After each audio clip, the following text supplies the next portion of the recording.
You have power over your mind, not outside events. Realize this and you will find strength. This simple realization is the core of the Stoic path, a boundary line drawn between the internal and the external. We often spend our days in a state of quiet frustration, struggling to bend the world to our will, only to find the world unyielding. We worry about the weather, the economy, the traffic, and most of all, the opinions and actions of other people.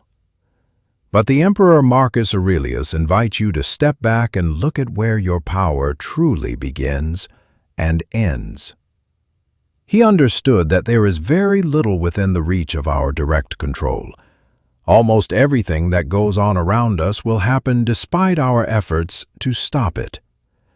To find peace, you must come to terms with the things you can change and the things you cannot. This practice, often called the dichotomy of control, teaches that true freedom is not a legal status or the opportunity to move around at liberty. It is a mental orientation. It is the orientation of a person who is impervious to frustration or disappointment, because their wants and decisions depend only on themselves. Marcus followed the teaching that some things are within our power, while others are not. Within our power are our opinions, our motivations, our desires, and our aversions. Essentially, whatever is of our own doing. Not within our power are the body, property, reputation, and office, whatever is not of our own doing. When you focus your efforts on the workings of your mind, your thoughts, your beliefs, and your choices, you become resilient and effective. You learn to master your inner world, and in doing so, you master how you respond to the outer world. But when you pin your hopes on things outside your control, you take upon yourself burdens that rightfully belong to others, or to fate itself. In that sphere, you are weak, limited, and dependent. You are liable to stumble, fall, suffer, and blame both gods and men. Reflect on the things you are currently worrying about. Ask yourself, is this within my power, or is it an external event? If it is external, remember, it is not asking to be judged by you. Leave it alone. The Stoics believed that the main source of our suffering is caused not by what happens around us, but by how we interpret what happens. This is why Marcus tells himself, and you, if you are distressed by anything external, the pain is not due to the thing itself, but to your estimate of it, and this you have the power to revoke at any moment. Consider the common irritations of life. Traffic is neutral. It is simply a reality of living in a crowded world. It is not bad or good. It is your belief that you should be moving faster, or your expectation that you shouldn't encounter delays that causes you to suffer. The event is just an event, but the judgment you add to it, the story you tell yourself about it, is what creates the sting. Marcus teaches us to erase the representation, to suppress the judgment. If you can suppress the inner discourse that says, I have been harmed, then the harm itself is suppressed. To do this, we must practice what is called physical definition. This means stripping things naked to see what they are in reality, without the layers of value and emotion we usually wrap them in. Marcus would look at a fine purple vestment and remind himself it was just sheep's hair moistened in the blood of a shellfish. He would look at a feast and see only the corpse of a fish, or a bird, or a pig. He even applied this to human interactions, seeing them as biological functions rather than grand dramas. By practicing this kind of objective description, You create an inner citadel, an invincible and impenetrable stronghold of freedom within the guiding part of your soul. Things cannot touch the soul. They have no access to it. They cannot produce your judgments. They stand outside of you, immobile and knowing nothing of themselves. It is you who goes toward them and writes judgments about them within yourself. Remember that your mind is like a cliff against which the crashing surf breaks constantly. It remains standing unmovably while the waves come, bubbling, to die at its feet. No matter what the world throws at you, the guiding principle within you remains free to decide what it thinks and how it will act. You always own the option of having no opinion. While we must retreat into our own minds for strength, Stoicism is not a philosophy of isolation. Marcus reminds us that we are social animals, and the rational faculty is simultaneously the faculty of social life.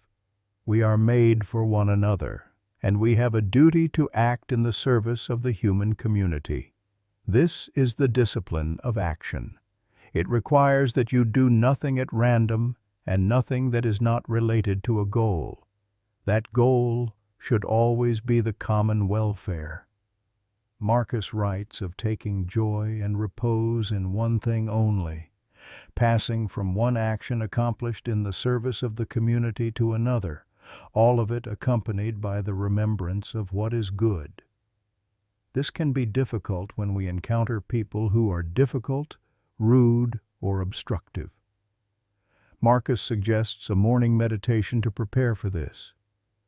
Begin each day by telling yourself that today you shall meet with interference, ingratitude, insolence, disloyalty, ill will, and selfishness. All of it due to the offender's ignorance of what is good or evil. These people act the way they do because they are confused about what truly matters. They believe that wealth, fame, or getting their way is the ultimate good, and they don't know any other way to behave. Instead of becoming angry, remember that these people are your relatives, not in blood, but in reason. You share the same source. Therefore, none of them can truly injure you, for no one can implicate you in what is degrading. You cannot be angry with your brother, for you were born to work together, like a man's two hands or his eyelids. Your job is to stay on your path, acting with justice and benevolence, even toward those who are unjust to you.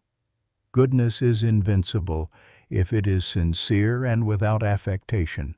It possesses more strength, more nerve, and more will than anger ever could. When you benefit another, don't look for a reward, or even for their gratitude.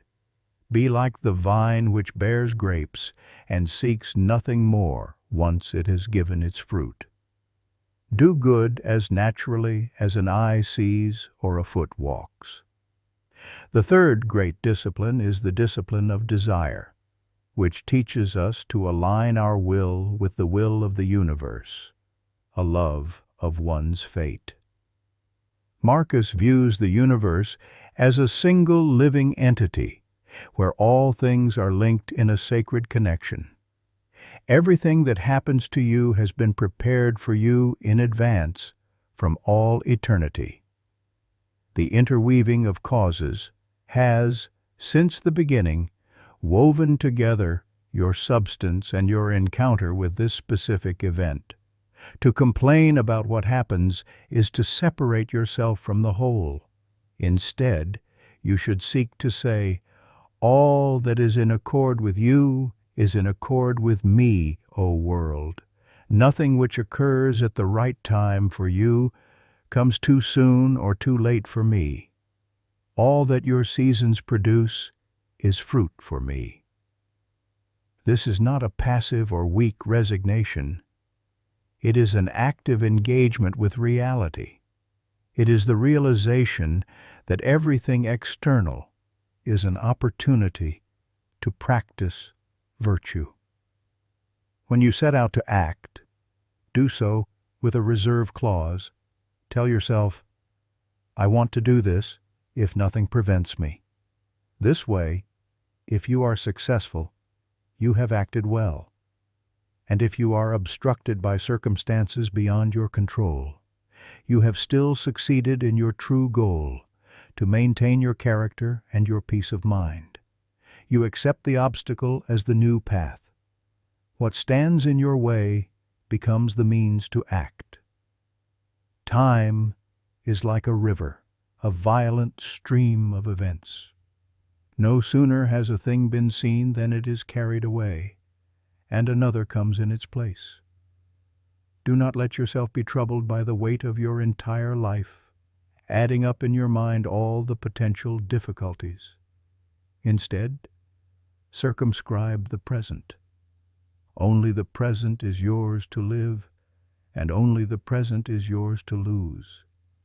If you can live only what you are living right now, this moment, this task, this breath, you will be able to live the time that is left to you untroubled, benevolently, and serenely. As you close your eyes or move through your day, look within. For within is the wellspring of virtue, which will not cease flowing if you do not cease from digging. Your body, your property, and your reputation are temporary gifts of fate, and they will eventually be reclaimed. But your mind and your character belong to you alone. When you arise in the morning, think of what a precious privilege it is to be alive, to breathe, to think, to enjoy, to love. You were not created to stay huddled under the blankets, but to do the work of a human being. Do that work with justice, accept what the world brings with serenity, and keep your thoughts clear.